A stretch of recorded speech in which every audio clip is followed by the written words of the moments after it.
Put down the phone before you forget to be human.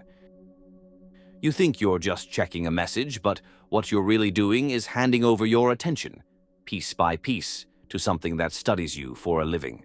Every scroll, every tap isn't a choice. It's a reflex. Not memory, not connection, just data. You wake up, eyes half closed, reaching for it before you even reach for yourself. It's not even your fault. You were trained for this. But that's the thing about training. You can unlearn it. Let's be honest. You didn't choose this habit. It chose you. The trap, how the device programs you. You think you're in control, but your brain's on autopilot. These apps weren't designed to entertain you. They were designed to study you. Every reaction, every pause, every second of hesitation teaches the algorithm how to keep you here a little longer. Dopamine, that small rush you feel when you see a new post, a new message, a new like. That's the hook. It's the same chemical that keeps gamblers at slot machines.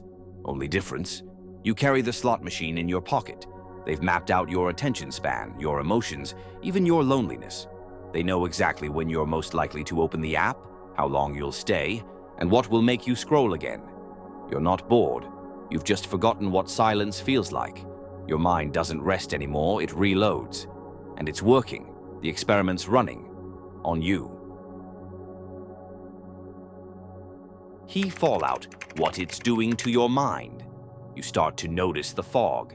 Not the kind you see, but the kind you live in. Thoughts feel slower, focus slips faster, and everything starts to blur into noise. You call it burnout.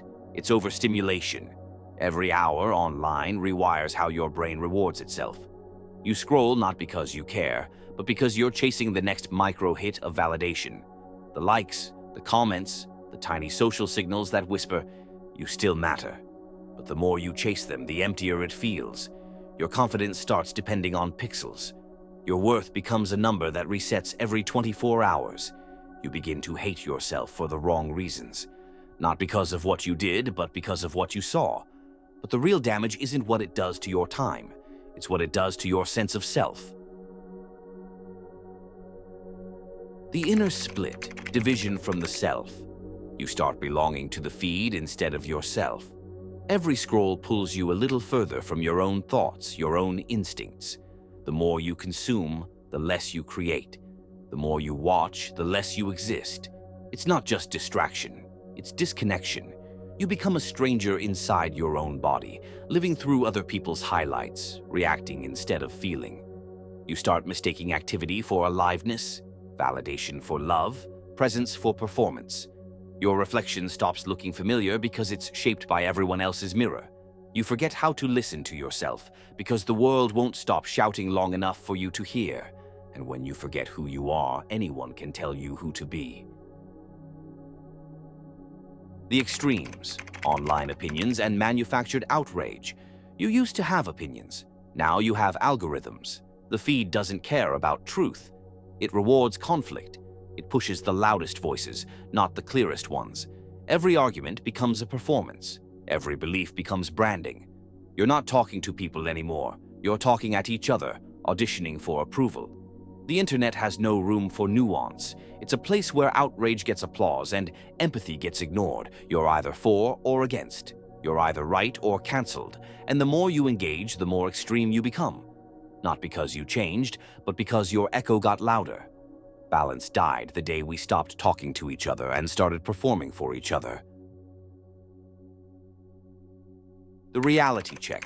You're still in control. I'm not immune to any of this. None of us are. The pull is real. The temptation is daily. Sometimes I still wake up and reach for my phone before I've even taken a breath. But the difference now is that I notice it. Awareness doesn't make you perfect. It just stops you from being blind. It's not about deleting every app or disappearing into a forest. It's about remembering that your attention is currency, and you decide who spends it. The moment you start paying attention to what steals your focus, you already begin to take it back. You can use your phone without letting it use you. So no, you don't have to throw your phone in a river. Just stop letting it raise you, The reminder, relearning how to be human. When was the last time you looked someone in the eyes instead of at their handle? When was the last time you went outside without filming it? Being present isn't trendy. It's necessary. The sun still feels warm without a filter. Conversations still matter when they're not recorded. You don't need a digital detox. You need a real moment. Sit with silence long enough to feel how loud your mind has become. Here, a book that explores ideas like these: how time became non-negotiable, how comparison turned into a full-time job, and how to use darkness without glorifying pain. It's not motivational noise, just reflection on power, time, and presence in a world that keeps trying to distract you. Sometimes awareness itself is rebellion, and if you ever forget why that matters, go outside and try to feel bored. You'll realize boredom was freedom. The outro, choose awareness. The phone isn't evil. Ignorance is. You can't outrun the system, but you can stop feeding it. Awareness doesn't mean isolation, it means choice. You can still live online, just not through it. This isn't about quitting technology, it's about reclaiming attention. The moment you notice how you're being pulled is the moment you stop being controlled. Be where your body is. Speak to people like they matter. Use your phone like a tool, not a leash. The point isn't to hate the machine. It's to remember you were never built to be one.